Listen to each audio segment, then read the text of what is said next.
advocating for increases to social assistance and benefits for persons with disability by Annmarie Elderkin, Habibi.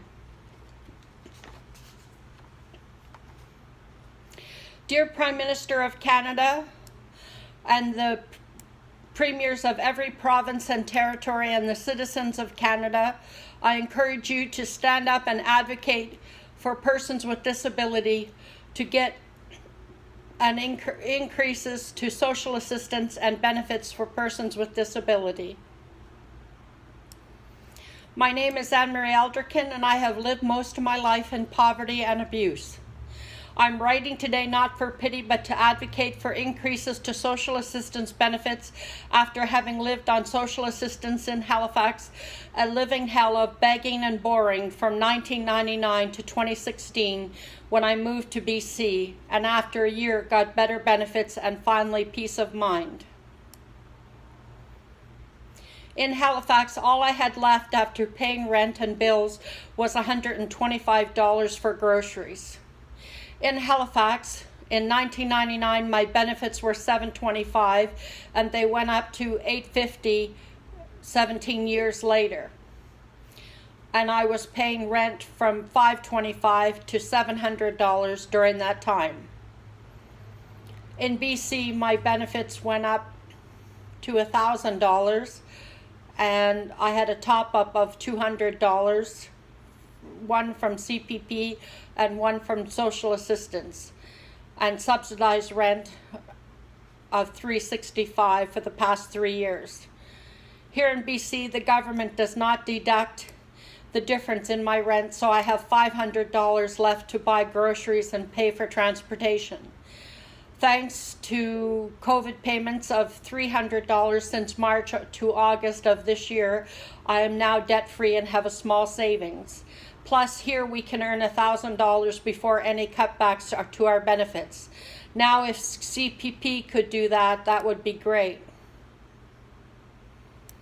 So my recommendation is to immediately increase social assistance for persons with disability to $1,500 a month or even $2,000, and provide better benefits and services, including social workers ensuring women, men, and children get counseling when abuse is present in a relationship or family, or tragedies strikes like childhood sexual abuse or suicide or death in a family.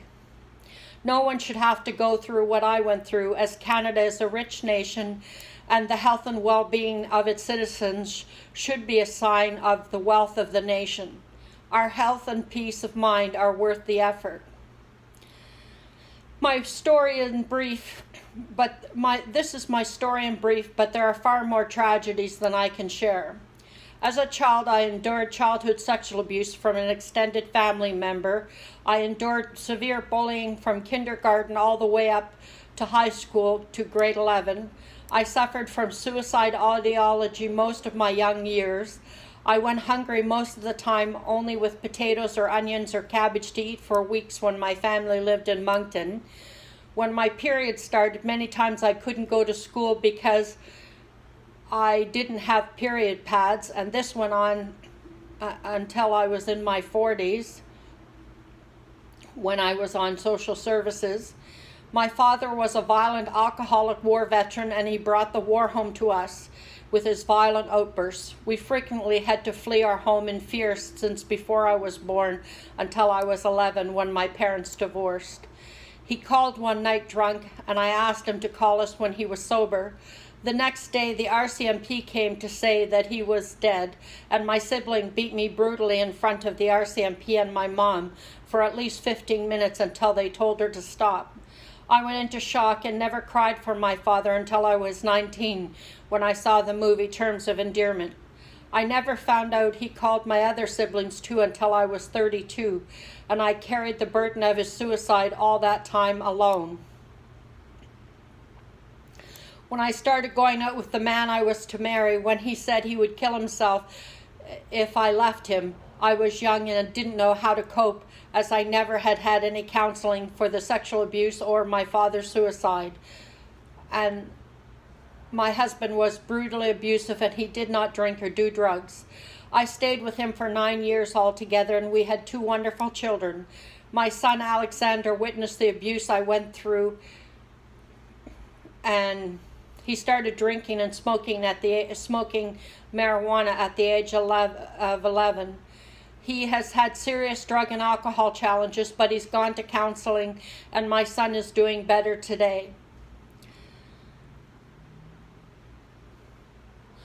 And my daughter Adriana has done better because after we divorced, my ex-husband married another Canadian, a nurse. I always prayed for them to have a better relationship for the sake of my children. After my marriage fell apart, I came down with bipolar, manic depression, psychosis, severe depression, and schizoaffective disorder.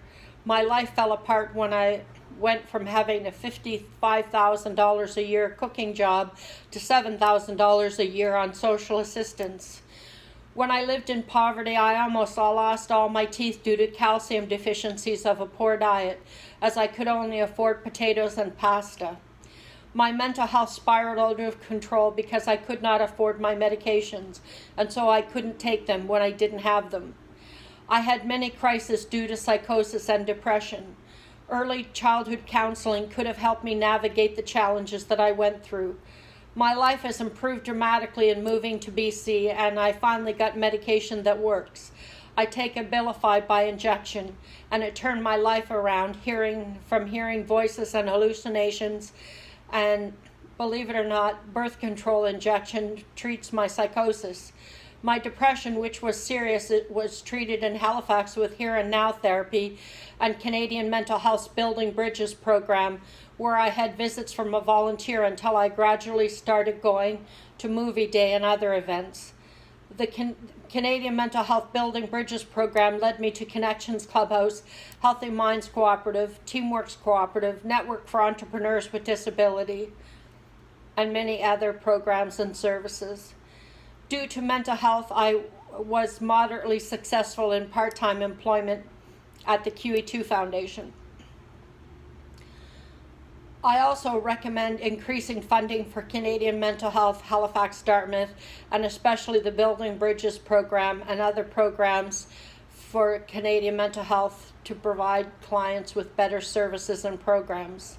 Also, such organizations as Connections Clubhouse, Healthy Minds Cooperative in Dartmouth, Self-Help Connections, the Schizophrenia Society, the Network for Entrepreneurs with Disability, as well as Souls Harbor Mission, St. Mary's Basilica Lunch Program, St. Andrew's Sunday Foot Care and Suppers, and services provided by schools and churches and other community groups. This is in brief a summary of my life and lived experiences. In closing, the wealth of the nation is the health and wealth and being of its citizens. Sincerely, Annmarie Elderkin, July 14th, 2020.